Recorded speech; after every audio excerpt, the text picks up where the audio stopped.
Hello everyone, welcome back to my YouTube channel. तो 2023 में अगर आप नीट का ये समझिए कि आप प्रिपरेशन कर रहे हैं या प्रिपरेशन करना चाह रहे हैं, तो 2023 में आपका एप्लीकेशन फॉर्म फिलअप डेट शुरू हो गई है। एप्लीकेशन आप फॉर्म फिलअप कर लीजिए और पढ़ाई को स्टार्ट कर लीजिए, क्योंकि आपको पढ़ाई स्टार्ट करनी ही पड़ेगी, क्योंकि काफ़ी कम समय है। आपका जो एंट्रेंस एग्ज़ाम होने वाला है 7 मई को एंट्रेंस एग्ज़ाम होने वाला है। तो आप अच्छे से 2023 के लिए प्रिपरेशन करिए। ये देख लीजिए, आप एप्लीकेशन फॉर्म फिलअप कर लीजिए। आपका 6 मार्च से शुरू है और 6 अप्रैल तक आपका चलने वाला है।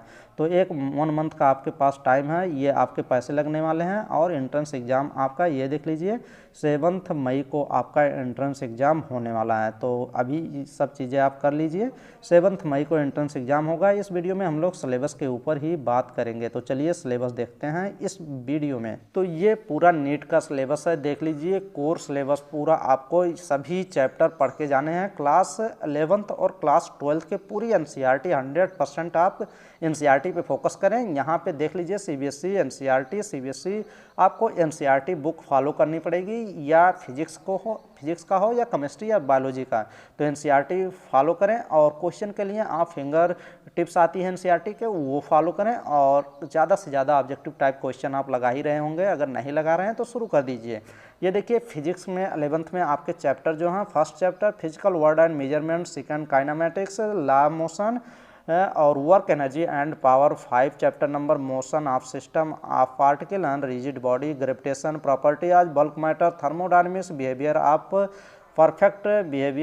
Perfect gas and kinetics, theory oscillation and wave. और 12th की आपकी फिजिक्स चैप्टर ये दिया गया है, electrostatic current, electricity, magnetic effect of current, electromagnetic induction and alternating current, electromagnetic wave, optics, dual nature of matter and radiation, atoms and nuclei और electronic device जिसमें logic gate आते हैं। तो ये ज़रूर आप सभी चैप्टर आप पढ़ के जाएं।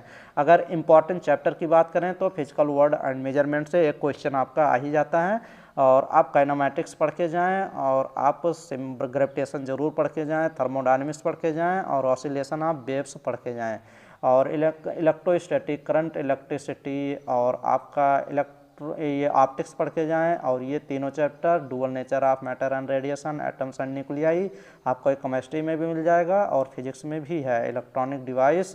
इतने चैप्टर तो आप 100% छोड़ के जा ही नहीं सकते। मैक्सिमम क्वेश्चन इसी चैप्टर से आते हैं, सभी चैप्टर से क्वेश्चन आते हैं, लेकिन जो मैंने टिक किया है वहाँ से अधिक क्वेश्चन आते हैं, हर ईयर आते हैं।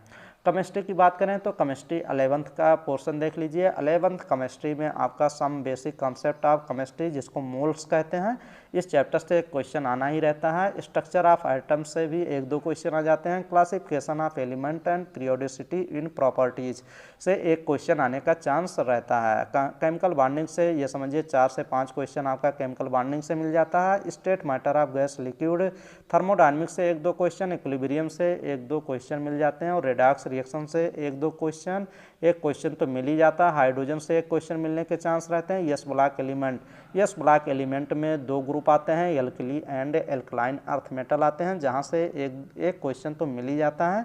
और पी ब्लॉक से भी 1-2 क्वेश्चन मिल जाते हैं। Organic chemistry some basic principle and techniques से भी एक क्वेश्चन मिलने की संभावना रहती है। और हाइड्रोकार्बन में 3 चैप्टर आते हैं, एल्केन, एल्कीन, एल्काइन, जहाँ से नेमिंग रिएक्शन आपको 100% पूछे जाने की गारंटी होती है। तो 2 क्वेश्चन आप मान के चलिए। एनवायरमेंटल केमिस्ट्री से भी एक क्वेश्चन पूछ ही लिया जाता है। और 12th केमिस्ट्री से आएंगे, 12th केमिस्ट्री से थोड़े ज़्यादा क्वेश्चन पूछे जाते हैं। 2-4 क्वेश्चन 11th के कंपेरिजन में 2-4 क्वेश्चन 12th पार्ट से आते अधिक हैं। जैसे सॉलिड स्टेट से 1-2 क्वेश्चन आएगा, सॉल्यूशन से 1-2 क्वेश्चन, इलेक्ट्रोकेमिस्ट्री से भी 1-2 क्वेश्चन, केमिकल काइनेटिक्स से भी 1-2 क्वेश्चन, सरफेस केमिस्ट्री से 2-3 क्वेश्चन का भी हो जाता है। और general principle and process of isolation of element, जिसको मेटलर्जी भी बोलते हैं, यहाँ से भी 1-2 क्वेश्चन आ जाते हैं हर ईयर। और पी ब्लॉक से भी 1-2 question, D and F block से भी 1-2 क्वेश्चन आ जाते हैं। कोऑर्डिनेशन कंपाउंड से भी 1-2 क्वेश्चन आ जाते हैं। और हाइलो एल्केनल, हाइलो एरेन से भी 1-2 क्वेश्चन आ जाते हैं। और alcohol, phenol, ether, aldehyde, ketone and carboxylic acid, इतने चैप्टर से 4-5 क्वेश्चन आ ही जाते हैं, क्योंकि इसमें नेमिंग रिएक्शन है और मैकेनिज्म भी है, तो क्वेश्चन यहाँ से पूछे जाते हैं। ऑर्गेनिक कंपाउंड कंटेनिंग नाइट्रोजन, जिसमें एमीन आता है, तो एमीन से क्वेश्चन पूछे जाते हैं। इस चैप्टर को एमीन बोलते हैं। तो यहाँ से नेमिंग रिएक्शन, एमीन से नेमिंग रिएक्शन है, तो यहाँ से 1-2 क्वेश्चन मिल जाएंगे। बायोमॉलिक्यूल से 1-2 क्वेश्चन मिल जाते हैं। पॉलीमर से भी 1-2 क्वेश्चन मिल जाते हैं। और आपका एक चैप्टर और बचता है 16 नंबर, तो chemistry in every day of life, यहाँ से भी 1-2 क्वेश्चन मिल जाते हैं। अगर बात करें बायोमॉलिक्यूल्स, पॉलीमर्स और chemistry in every day of life, तो ये थ्योरी वाला पोर्शन होता है, इसको छोड़ के कभी ना जाएं। यहाँ से क्वेश्चन पूछा जाता है। काफ़ी स्टूडेंट ये 3 चैप्टर हल्के में लेते हैं और क्वेश्चन वहाँ गलत हो जाता है, तो हल्के में ना लें, थ्योरी वाले पोर्शन को अच्छे से रीड करके जाएँ। अगर बात करेंगे हम लोग बायोलॉजी सिलेबस क्लास 11th पे, तो यहाँ पे डाइवर्सिटी लिविंग वर्ल्ड जो यूनिट है, इसमें 3 चैप्टर हैं, तो आप अच्छे से पढ़ के जाएंगे। Structural organisation in animals and plant, इसमें जो चैप्टर आते हैं उसको भी अच्छे से पढ़ के जाएंगे। यहाँ से भी 3-4 क्वेश्चन, यहाँ से भी 3-4 question. Cell structure and function, यहाँ से आपका सेल से तो 4-5 क्वेश्चन मिल जाते हैं। प्लांट फिजियोलॉजी से 4-5 क्वेश्चन मिल जाते हैं। ह्यूमन फिजियोलॉजी से भी 6-7 क्वेश्चन मिल जाते हैं। इसी हिसाब से ये सभी बायोलॉजी की बात करें तो बायोलॉजी 12th में थोड़ा ज़्यादा इम्पॉर्टेंट है। इसके कंपैरिजन में 3-4 क्वेश्चन ज़्यादा ही आ जाते हैं 12th पोर्शन से। इन्हें कभी कभी तो एकदम सेम रहता है, तो आप 12th और 11th की एकदम इक्वल पढ़ें, दोनों अच्छे से पढ़ें। रिप्रोडक्शन में प्लांट रिप्रोडक्शन और ह्यूमन रिप्रोडक्शन काफ़ी इंपॉर्टेंट चैप्टर रहता है, यहाँ से 3-4-5 क्वेश्चन पूछ ले जाते हैं। वैसे जेनेटिक्स एंड एवोल्यूशन से भी 4-5 क्वेश्चन पूछे जाते हैं। बायोलॉजी एंड ह्यूमन वेलफेयर से भी 3 क्वेश्चन लगभग आते ही हैं। और बायोटेक्नोलॉजी एंड इट्स एप्लीकेशन से भी 3-4 क्वेश्चन मिल जाएंगे। और इकोलॉजी एंड इन्वायरमेंट से भी, इकोलॉजी से भी 6-7-8-9-10 क्वेश्चन मिल जाते हैं।